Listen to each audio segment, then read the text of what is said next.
হয় পাপৰি দেৰগাঁও যি হুকাবহা পথ দুৰ্ঘটনা ইতিমধ্যে 12গৰাকীকৈ লোকৰ মৃত্যু হৈছে শিশুসহ মহিলা আৰু 32গৰাকীকৈ লোকক ইতিমধ্যে চিকিৎসাধীন হৈ আছে তেওঁলোকৰ অৱস্থা গুৰুতৰ বুলি জানিব পৰা গৈছে আৰু এই ঘটনাৰ পাছতে তাৎক্ষণিক প্ৰতিক্ৰিয়া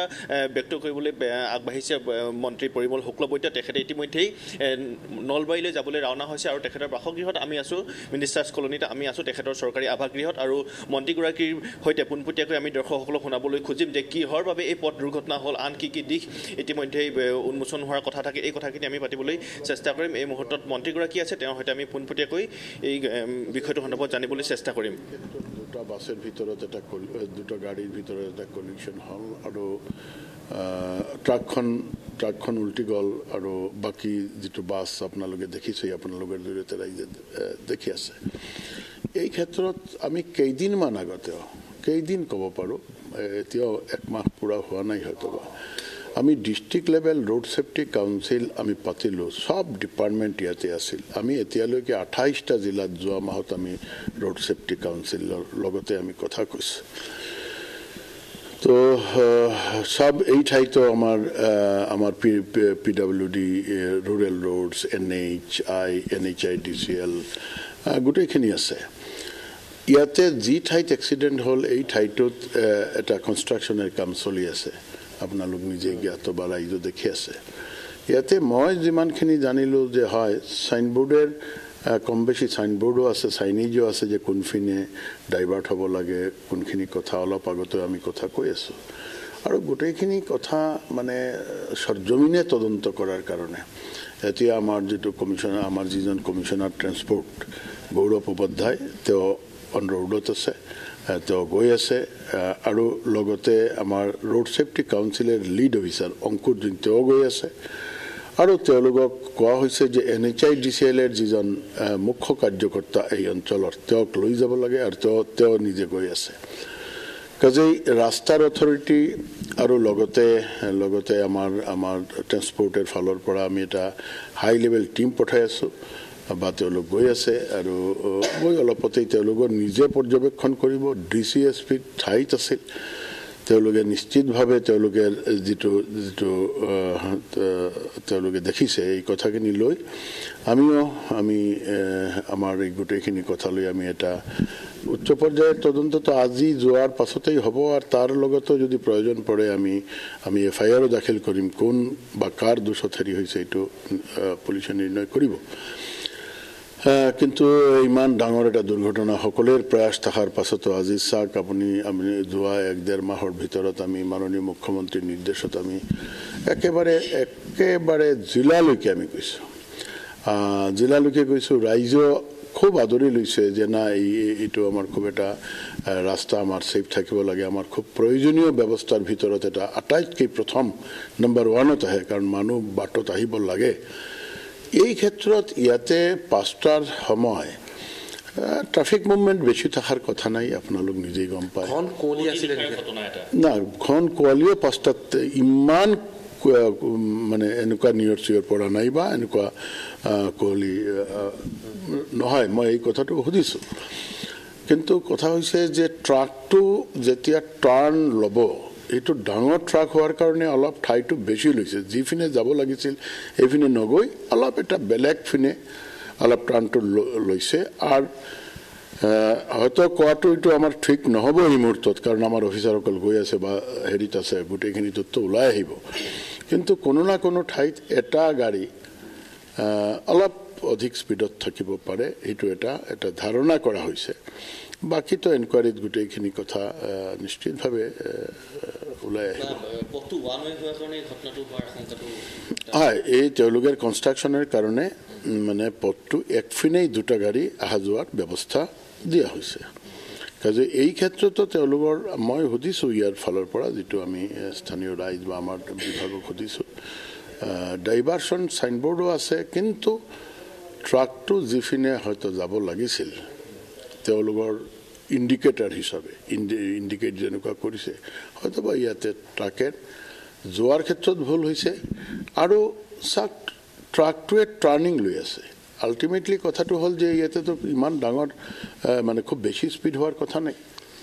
এটা টাৰ্নিং লোৱাৰ টাইমত ইমান খুব বেছি স্পীড থাকিব নালাগে তেনেহ'লে বাছটোৱে হয়তো বা যেহেতু ট্ৰাকটো এটা ৰং ট্ৰেকত গৈ আছে বাছটোৱে দেখিব পৰা নাই বা অলপ কণ্ট্ৰল কৰিব পৰা নাই বাছটো হোক বা ট্ৰাকটো হোক দুটাৰ ভিতৰত কোনো না কোনো ঠাইত কিন্তু দুজন ড্ৰাইভাৰে আমাৰ জানা মতে এই মুহূৰ্তত তেওঁলোকো নিহত হৈছে তদন্ত কমিটি গঠন কৰা হৈছে নেকি আপোনালোকৰ ফালৰ পৰা তদন্ত কমিটি মানে কি আমাৰ আটাইতকৈ হাইয়েষ্ট অফিচাৰ আমি পঠাই আছোঁ যিসকলে ৰোড ছেফটিৰ কাৰণে যিসকলে হাইয়েষ্ট ৰেংকিং অফিচাৰ তেওঁ গৈ আছে আমাৰ কমিশ্যনাৰ ট্ৰেন্সপৰ্ট গৈ আছে ইয়াতে NHI DCL গৈ আছে DC আছে SP আছে কাজেই কমিটি এটা কি কমিটিটো এই মানুহবিলাক বা এনেকুৱা মানুহ দি আমাৰ গঠন কৰিব লাগে তেওঁলোকেতো আমাৰ অন দ্য স্পট আমি পঠাই আছোঁ যদি তাৰ পাছতে কিবা প্ৰয়োজন পৰে নিশ্চিতভাৱে আমি কৰিম কিন্তু তাৰ পাছতে আৰু ইমানখিনি যোৱাৰ পাছতে আৰু কি প্ৰয়োজন পৰিব আমিতো ইয়াত আন কিছু প্ৰশ্ন আহিছে যেহেতু সমগ্ৰ অসমত পথ নিৰ্মাণ হৈ আছে ৰাষ্ট্ৰীয় ঘাইপথ নিৰ্মাণ হৈ আছে তাত যি ধৰণে ইণ্ডিকেটৰ দিব লাগে বা সাংকেতিক চিহ্ন দিব লাগে বা এজন মানুহ থকাৰ প্ৰয়োজন উৰেটো নিশা হয়তো তেওঁলোক নাথাকে তেনেকুৱা ধৰণৰ কথা আছে সেই দিশত কিবা কঠোৰ নিৰ্দেশনা জাৰি কৰিব নেকি আপোনালোকে নিৰ্দেশনা আছেই ৰাস্তা যেতিয়া নিৰ্মাণ হয় মই এই কথাখিনি লৈ গৈছিলোঁ আপোনালোকে আমাৰ মাইনটছ প্ৰতিটা ডিষ্ট্ৰিক্টত আপোনালোকে চাব পাৰে ৰাস্তা নিৰ্মাণৰ এটা নিয়ম আছে যেতিয়া পথবাট নিৰ্মাণ হয় তেতিয়া তাৰ ফৰ্মেশ্যন এটা পাৰ্ট থাকে আমি কেনেকুৱা ৰাস্তাটো বনাম কিমান মাপে বনাম কিমান আমি কাম কৰিম আৰু এটা ফাৰ্নিচিং পাৰ্ট আছে ফাৰ্নিচিং পাৰ্টতো আমাৰ এই কথাখিনি থাকিব লাগে এইবিলাক লৈ আমি এই সপ্তাহ ডেৰ সপ্তাহ এতিয়া 10 দিন হোৱা নাই নেকি আমি ইয়াতে আমাৰ ষ্টেট ৰোড ছেফটি কাউন্সিলৰ মিটিং কৰিছোঁ আৰু দেৰগাঁৱৰ ঘটনা আজি ঘটিছে বাট তাৰ 1 মাহৰ ভিতৰত আমি ডিষ্ট্ৰিক্ট লেভেল মিটিং কৰিছোঁ এতিয়া য'ত খুব স্বাভাৱিকভাৱে আপোনালোক জ্ঞাত সকলোৱেই জ্ঞাত য'ত কাম চলিব এতিয়া ৱৰ্কছাইডতো কিছু চাইনবোৰ্ড দিয়াৰ কচনাৰী চাইনবোৰ্ড দিয়াৰ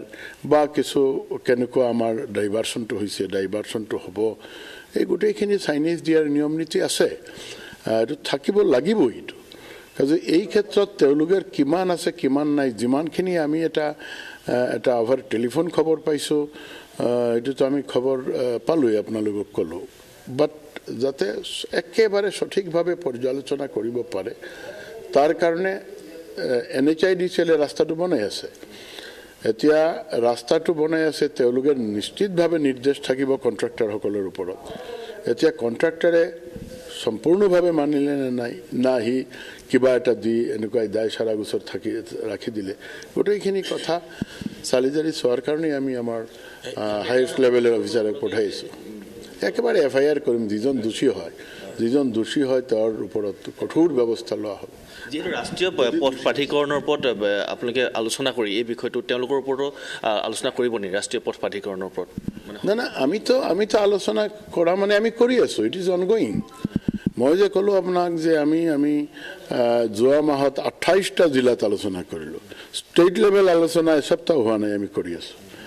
মাননীয় মুখ্যমন্ত্ৰী আমাৰ অনুপ্ৰেৰণা যোগাইছে আৰু নিৰ্দেশো দিছে সেইকাৰণে আমি মটৰচাইকেল আজি মই গ'লোহেঁতেন ৰাতিপুৱা উঠি কিন্তু আজিও ঠিক এনেকুৱাই ৰোড ছেফটি কাউন্সিল নলবাৰীৰ মিটিং আছে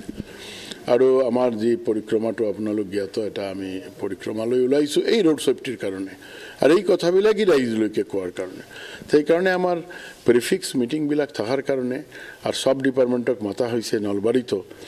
ৰোড ছেফটিৰ কাৰণে কাজেই আমাৰ যাবলগীয়া হয় আমি গৈ আছোঁ ইতিমধ্যে 32জন সংকটজনক অৱস্থাত চিকিৎসাধীন হৈ আছে উন্নত চিকিৎসাৰ বাবে যদি কিবা নিশ্চিতভাৱে ইয়াতে ডক্টৰে এই কথাটো ক'ব কাৰ উন্নত চিকিৎসা লাগে যাৰ উন্নত চিকিৎসা লাগে যেনেকুৱা লাগে আমাৰ চৰকাৰে এইটো প্ৰদান কৰাৰ কাৰণে আমি চেষ্টা কৰিম 12গৰাকীকৈ শিশুসহ মহিলা মৃত্যু মুখত পৰিছে তেওঁলোকৰ কিবা অৰ্থ সাহায্যৰ কথা কিবা ঘোষণা কৰিব নেকি আমাৰ ট্ৰাফিক ৰুলছ হিচাপে যিটো ইঞ্চুৰেঞ্চ থাকে ইঞ্চুৰেঞ্চৰ হেৰিটো নিশ্চিতভাৱে এইটো হ'বই আৰু এইটো হ'বই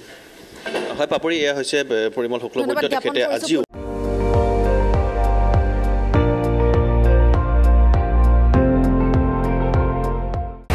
আপুনি চাই আছে ND24 সৰ্বশ্ৰেষ্ঠ নহয় সৰ্বোত্তমৰ দৌৰত